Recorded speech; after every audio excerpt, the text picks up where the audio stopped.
Bonjour à tous et bienvenue dans cette nouvelle vidéo. Aujourd'hui, nouvelle vidéo, une vidéo pas comme les autres parce qu'aujourd'hui c'est une vidéo présentation. La présentation du bike que je roule en ce moment. Avant de commencer cette vidéo, n'hésitez pas à vous abonner, à activer la petite cloche des notifications, ça fait toujours plaisir. Et à liker la vidéo si la vidéo vous plaît et elle vous a aidé à choisir votre VTT. Allez, c'est parti, let's go. Ce VTT c'est un semi-rigide de chez Rock Rider, c'est le VTT ST530 Sport Trail de chez Decathlon. L'entrée de gamme de chez Decathlon, mais je trouve qu'à ce prix-là, pour 459 €, il y a déjà du bon matériel, il y a déjà du bon matos pour faire du bon VTT dans des chemins. Bien sûr, ce VTT n'est pas fait pour la compétition, il est plutôt fait pour faire des petites sorties dans des chemins de campagne ou même à la forêt. Donc pour 459 €, vous avez le cadre en aluminium, la fourche en aluminium, le cintre en aluminium.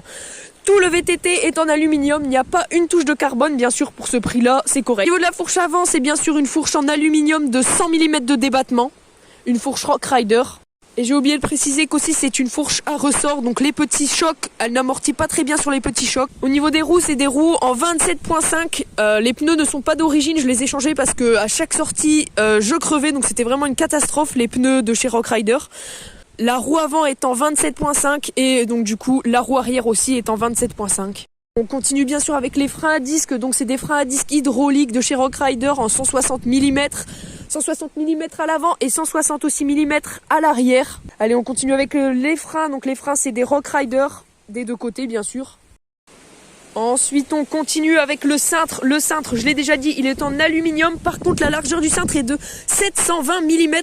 Donc franchement, la largeur est vraiment pas mal. J'ai vraiment été étonné pour ce prix-là. Ensuite, la potence est en aluminium 80 mm. Bien sûr, c'est une potence Rock Rider. Allez, on descend, on descend. Hop, la selle, bien sûr, c'est un tube de selle qui n'est pas intégré. Bah, malheureusement, hein. De toute façon, à ce prix-là, à mon avis, je pense pas qu'on allait avoir un tube de selle intégré directement à la selle. Donc c'est une selle Rock Rider qui fait un peu mal aux fesses, je vous l'accorde. Ce n'est pas une selle télescopique. Ensuite on descend, on descend, on descend. Au niveau des pédales, c'est les pédales Rock Rider de chez Decathlon. C'est des pédales plates. Bien sûr le porte-gourde a été rajouté, c'est un porte-gourde Decathlon, voilà, on s'embête pas trop. Au niveau du dérailleur, c'est un dérailleur Microshit, donc une marque assez moyenne, mais pour ce prix-là, je pense que c'est raisonnable. Un vélo qui est en monoplateau avec 9 vitesses, donc c'est vraiment le point positif de ce vélo, il est en monoplateau, c'est vraiment intéressant. La présentation du vélo Rock Rider ST530 est terminée. Maintenant, de mon point de vue, ça fait maintenant plus de 2 ans que je roule avec. Il a plus de 2000 km, donc je vais devoir bientôt changer parce que franchement je pensais pas au début que quand j'ai acheté ce vélo, je pensais pas que j'allais autant m'attacher au VTT, donc je vais devoir changer de vélo parce que pour une pratique qui commence un petit peu à être habituelle, ça commence à être assez léger. Et par contre, je dis pas que ce vélo n'est pas bien, mais pour son prix, il est vraiment très très bien parce qu'on commence directement à avoir des freins hydrauliques.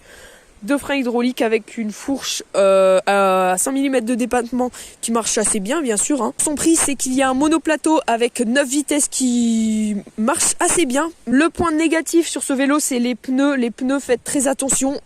Changez tout de suite de pneus, je pense, parce que les pneus Rock Rider ont tendance vite fait à ne pas bien protéger des ronces, parce que là, chaque sortie, moi, je crevais. C'est vraiment le point négatif de ce vélo.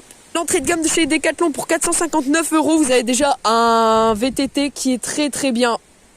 Voilà, c'est la fin de cette vidéo, j'espère que vous avez bien aimé. Si c'est le cas, n'hésitez pas à liker la vidéo, à vous abonner, à activer la petite cloche des notifications.